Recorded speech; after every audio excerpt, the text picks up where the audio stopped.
technical education and skills development. Alam ko na kung bakit yan pa-play kasi yan, Cho. Play na yan. Bilis na yung teka nisa.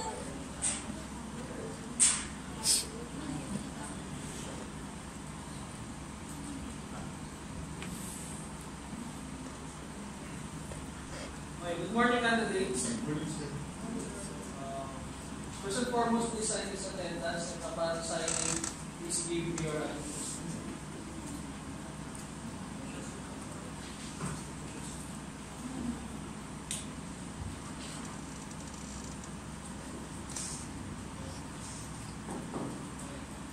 First and foremost, welcome to Gemalin Manpower Training and Assessment Center. Today, we will be having an assessment on technical drafting NC2. I will be your assessor, Danny Malay. First and foremost, I would like to acknowledge the presence of our assessment center manager and our TESDA representative. Don't worry about their presence. They're just here to make sure that the conduction of the competency assessment is in with the standards of the TESDA. They're not here to assess you, they're here to assess me. So, I have here also your accomplished self-assessment guide, which validates that you claim to have the current competencies with regards to technical drafting NC2. First and foremost, why is it important for us to have this assessment? Because basically, under RA 7796, Section 22, all skilled workers are mandated to have a national certificate with regards to their particular competency. So, in order for you to have to be a validated and certified skilled worker, you have to undergo the assessment. Secondly, the national certificates are one of the tools for you to ask for a promotion and even to work abroad. And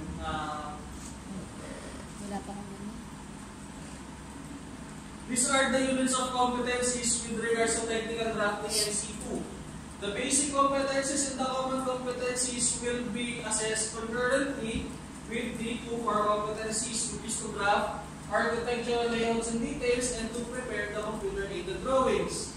You will be assessed according to your three kinds of personality, which is the attitude, skills, and knowledge. Under this assessment procedure, we will have 4 methods of the assessment. First and foremost, you will demonstrate manual drafting for 3 hours. Computer-aided drafting demonstration for another 3 hours, written exam for 1 hour, and oral questioning for another hour, which sums up to 8 hours. Under this assessment, we will have reasonable and allowable adjustments. First and foremost, if you have physical disabilities or you are differently able, so to say, please approach me and maybe I can adjust to your situation and adjust to your situation. And kung meron din po tayo mga cultural aspects po na kailangan natin i-undergo during the day, again, please approach me. Kung meron din po tayo other medical concerns, language barrier, what is the language you are most comfortable with, please approach me so maybe I can have you an allowable or the reasonable adjustment.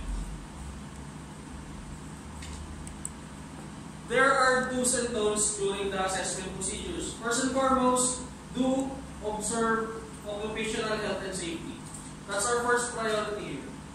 And please do keep the assessment process and the assessment result confidential. It's only be between you and me as your assessor. Please don't leave the assessment premises during the assessment period. Please avoid using the cell phones, using your cell phones, lalo na po for taking pictures while on the assessment. And if you can turn the cell phone off, at least turn it into silent mode. During this assessment, you have the right to appeal if kung tayo po ay hindi satisfied sa ating assessment result. The process of the right to appeal is you can appeal to write a formal appeal to the assessment center manager within the day and formally complain about the assessment result. And we will try to troubleshoot it today. The issuance of the national certificate or the certificate of competency or the COC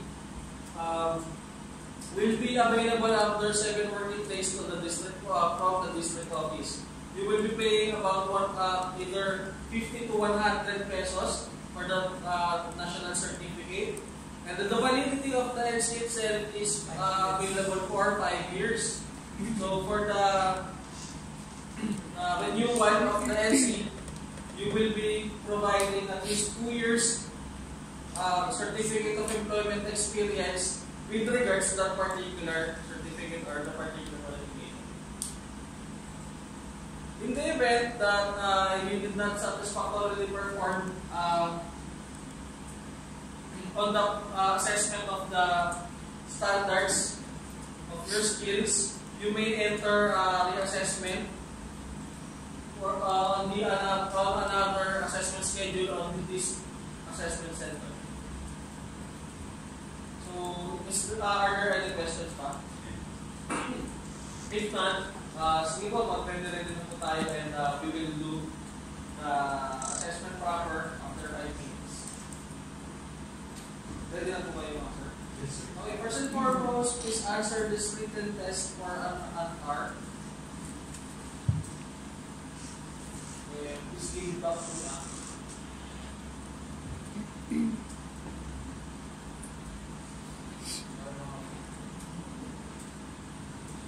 That po. So, since we are done with the written exam, candidate number 1, please follow me to the assessment area for the manual drafting demonstration. Here is your specific instructions. Please read it thoroughly and proceed with the demonstration.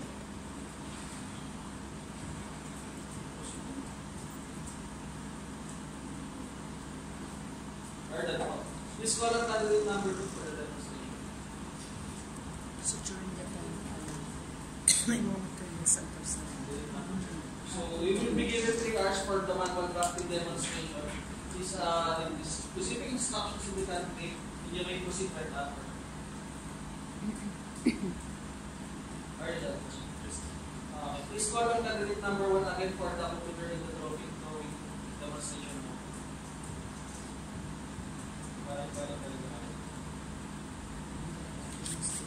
Are you ready for the demonstration? So again, this with the specific instructions to the candidate, and you may proceed.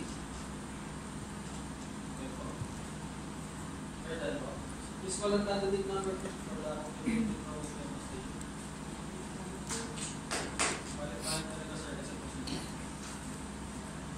With these specific instructions, you will be given 3 hours for the computer demonstration. Done na po. Again, please call on candidate number 1 for the oral question.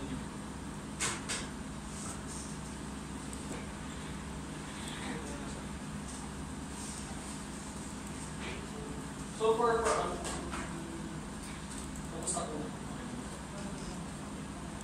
Meron lang po ako mga tatanong natin with regards to the application. First and foremost po, what is a standard seal height of window? What is?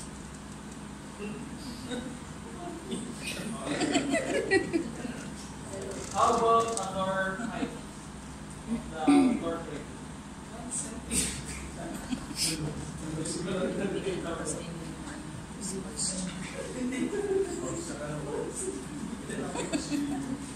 Gagana. So, kamusta naman sir? Paporma nga yun. May mga konti na tatanong na po. What is standard width of a main door?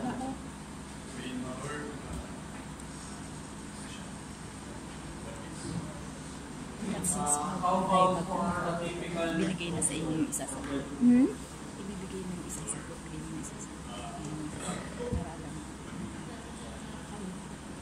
Yes, sir. Please call on candidate number 1.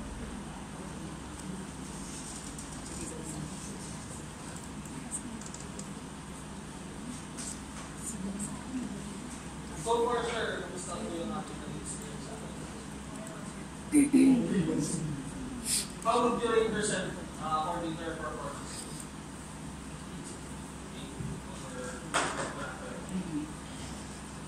Okay, for the written exam,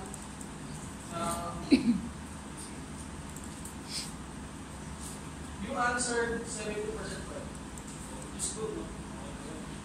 For the demonstration, for the manual, first and foremost, na gawa naman po natin ng ayos. Naging problem lang po natin, sir, but isang second lang po yung ating namin. For the technical drafting po kasi, mahalaga po na iba-iba yung line weights ng ating mga pens. Kasi siyempre, mas manipis yung mga line weights ng mga pens dun sa drawings na dapat hindi naman yung gagawin. At the dimensions, pag makaman po kasi yung line weights na baka kung gawin din sa actual construction is hindi po siya, gagawin po siya pattern. For dagat naman po, sir, nagawa niyo naman po kompleto yung ating mga plans, no? Ang naging problem lang po natin, sir, is yung hindi po kayo nakapag-provide ng mga layers. Meaning po kasi, sa technical drafting po kasi, lalo-lalo na po sa pad, nil-layer po natin yung ating mga lines, mga shapes according to their use. Different layer for the walls, different layer for the doors, different layer for the windows. Para po ma-separate natin yung ayos. So, para po ma-select natin siya in a way na lahat ng words na po yung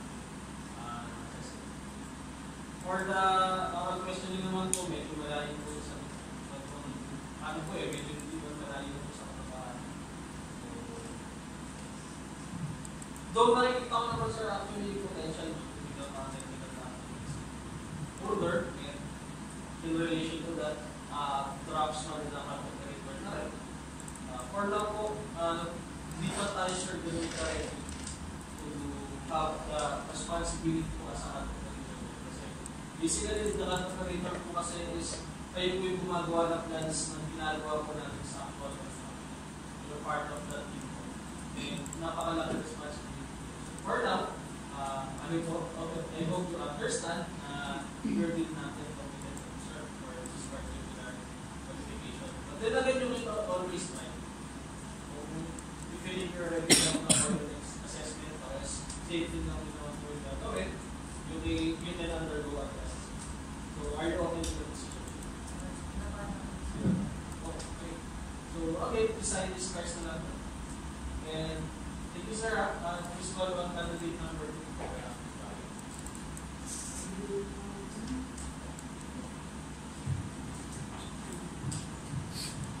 Kamusta po ang ating assessment? Sir. How would you rate your performance in this? 9. First and foremost, for the written exam, you answered 85%. Actually, it's above average. For the demonstration naman ng drafting, you use proper pencil instruments naman na maayos naman po yung nagawang output. Problem lang po natin siguro is kulang po siguro tayo sa oras ng mga all the plans. For the drafting naman po, honestly, naganda po sa yung output. Kompleto naman po yung ating mga output with the layers and the units. Just napakabay. Ganda na ng ginawa mo. Siguro, sir, siguro marami lang po talaga kasi yung output for technical drafting and siguro nakakap po yung which is mayroon siya gawin honestly. There's understand naman po kasi you did what you can na maayos po. For the other question you answered correct naman for the main door. Yes, that is 1 meter. But for the bedroom door po is actually 100 meters lang or 0.8 meter lang. Pero malapit naman po sa doon, yung sa lawang mo naman. Meron din po naman kasi cases na talagang 1 meter po talaga na bedroom tours, lalo na kung pagka-senior citizen ang kayo. Or elderly na. So, based on this particular evidences, hinanap ko siya as a whole, I believe na competent for this particular qualification. You may call yourself a draftsman or a photography or now. So, congratulations, sir. And please sign this competence assessment sa Sapali. And congratulations again, sir. So, for the AC manager, here are the competency assessment results sa Sapali. We have 9 competent and 1 uncompetent. Doon ba? So, let's do submission ng cards doon sa